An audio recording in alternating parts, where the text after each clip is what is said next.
nakakuha tayo ng award. Ayan, pakita natin. Yeah, thank you. Kasi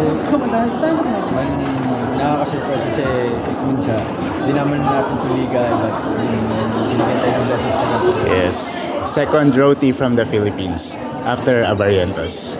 Ayun nga, happy Yeah. kasi hindi lang para sa akin, lahat ng For mga the- Pilipino na naglalaro abroad, na nagsishine sa kahit anong role nila.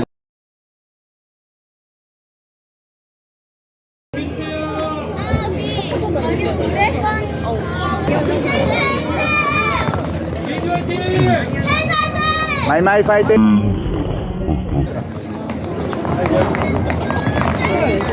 아는 사이예요? 아니야? 와이파이 있다고요?